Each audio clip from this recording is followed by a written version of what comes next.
A new documentary is asking an old question. Who killed rapper Tupac Shakur? And now former Compton officer is offering a $100,000 challenge to the man he's convinced was behind the murder. Chris Blatchford has the latest developments. This scene has haunted Las Vegas investigators for 11 years. And detectives there are now planning a fresh trip to Los Angeles, seeking information leading to the gunman who shot up this BMW and killed rap star Tupac Shakur. It wasn't a random shooting.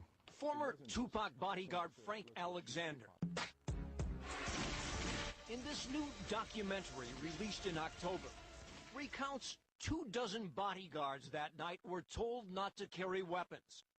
He now believes this fight involving Tupac and a rival Crip gang member at the MGM Hotel was staged so the rival could later be blamed for Tupac's murder. A setup, he charges, orchestrated by Death Row Records CEO Marion Suge Knight and Reggie Wright Jr., the record company's security chief. The music mogul taken into custody early this morning by the LAPD. KTLA's Jesse Gary live in South LA. We now know why Suge Knight was arrested, right, Jesse? Michaela, good morning to you. We do know why LAPD has confirmed that Suge Knight was taken from the Southwest Detectives Division here and taken downtown a short while ago. He has been charged in the death of Tupac Shakur. The investigation's ongoing and eventually will be presented to the district attorney's office for at some point later on once the investigation's been completed. The last hours of a legend. These are the final few images of Princess Diana captured on surveillance cameras with her lover, Dodi Al-Fayed, at the Ritz Hotel in Paris before they embarked on their ill-fated car journey, which was to end in their death and that of their driver. Since the horrific accident 11 years ago in which their Mercedes smashed into the 13th column of a Paris underpass as they sped away from following paparazzi, those hours have been under scrutiny. Now an inquest jury in the UK has spent 6 months poring over every aspect of what is known of what happened and listened to the testimony of 250 witnesses from around the world. Their verdict is that the couple were unlawfully killed. The blame was placed on the grossly negligent driving of paparazzi chasing their car and their own chauffeur, Henri Paul. They added that contributory factors were that Paul's judgment was impaired by alcohol and Diana was not wearing a seatbelt. The former British police chief, who led an investigation into the deaths, said the verdict extinguished any conspiracy theories. The verdict has been clear. They have said they are absolutely sure that there is no conspiracy in relation to this matter. I do hope everybody will take this verdict as being closure to this particular tragic incident. But the father of Dodi, luxury store owner Mohammed Al-Fayed, believed his son and Diana were killed by British security services on the orders of members of the British royal family. He has fought since their death to have this theory proved. In a statement read by a spokesperson, he said the verdict disappointed him. It's been a long fight to uncover the truth about the deaths of my son Dodi and Diana, Princess of Wales. I'm not the only person who says they were murdered. Diana predicted that she would be murdered and how it would happen. So I am disappointed. Princess Diana's sons, Princes William and Harry, seen here with their father Prince Charles, released a statement following the verdict, thanking the jury for their work and saying they agreed with the verdicts.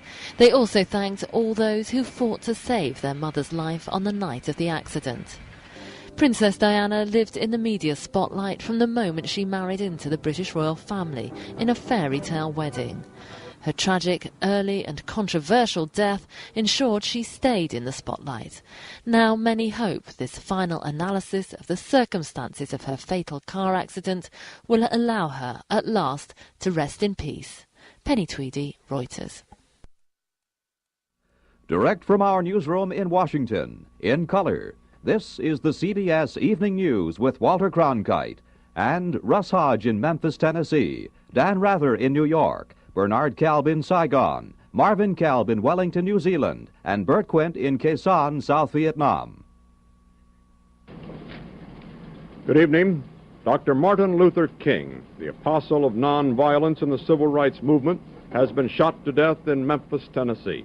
Police have issued an all-points bulletin for a well-dressed young white man seen running from the scene.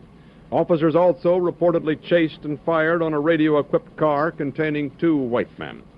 Dr. King was standing on the balcony of a second-floor hotel room tonight when, according to a companion, a shot was fired from across the street. In the friend's words, the bullet exploded in his face. Police, who have been keeping a close watch over the Nobel Peace Prize winner because of Memphis' turbulent racial situation, were on the scene almost immediately. They rushed the 39-year-old Negro leader to a hospital where he died of a bullet wound in the neck. Police said they found a high-powered hunting rifle about a block from the hotel, but it was not immediately identified as the murder weapon. Mayor Henry Loeb has reinstated the dusk-to-dawn curfew he imposed on the city last week when a march led by Dr. King erupted in violence. Governor Buford Ellington has called out 4,000 National Guardsmen. And police report that the murder has touched off sporadic acts of violence in a Negro section of the city. In a nationwide television address, President Johnson expressed the nation's shock.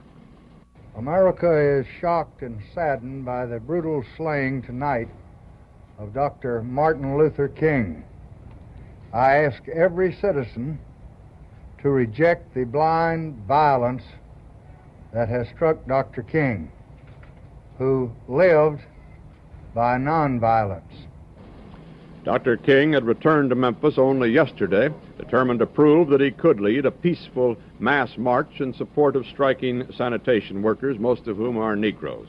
Dr. King had this to say last night about the situation in Memphis. Maybe I could understand the denial of certain basic First Amendment privileges because they haven't committed themselves to that over there. But somewhere I read of the freedom of assembly. Somewhere I read of the freedom of speech. Somewhere I read of the freedom of press. Somewhere I read that the greatness of America is the right to protest for right. There was shock in Harlem tonight when word of Dr. King's murder reached the nation's largest Negro community. Men, women, and children poured into the streets. They appeared dazed. Many were crying. A young Negro said Dr. King didn't really have to go back to Memphis. Maybe he wanted to prove something.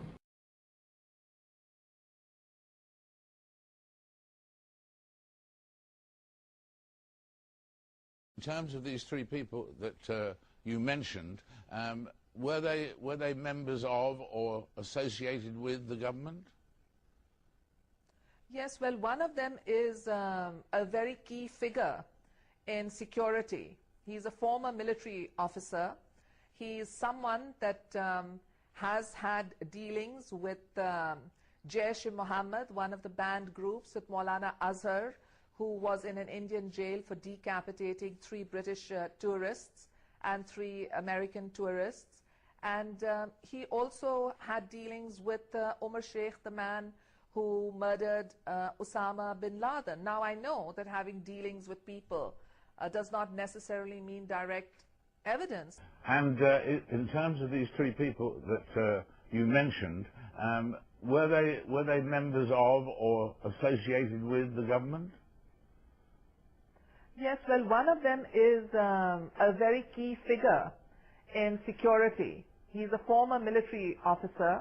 He is someone that has had dealings with Jaish-e-Mohammed, one of the banned groups with Maulana Azhar, who was in an Indian jail for decapitating 3 British tourists and 3 American tourists.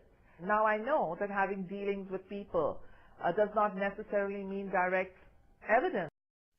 And that's why they took the Indian woman out in Pakistan. Bhutto came out and said this is absolute bull. He died of kidney failure. Here's the date. And they said, you die. And our media is so controlled. All over Europe, all over Asia, 100% confirmed. Videotape of her being machine gunned, getting in her car. And our media said, she hit her head. That's how dumb they think Americans are. And then they said, Al-Qaeda killed her. But I've had the former head of Pakistani intelligence on. He says Dick Cheney said, kill her. She says bin Laden alive? Die. But Dick Cheney wouldn't do that. He's a Christian, Bob. Well, I want to tell you something, and this is inside information. When she left Pakistan some years ago, and she went to London, MI6 arranged for all of her goods and things to be shipped out on a British plane.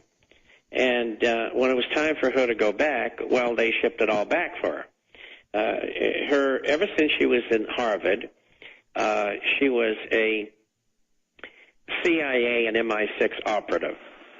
And they must have been hard-pressed to get rid of her.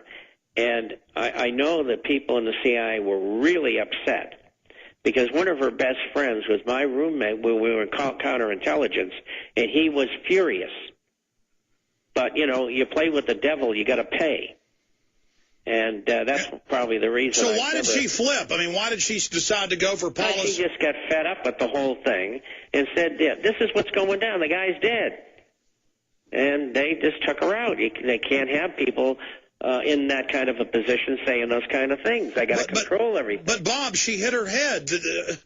Fox News said she hit her head. She just fell down.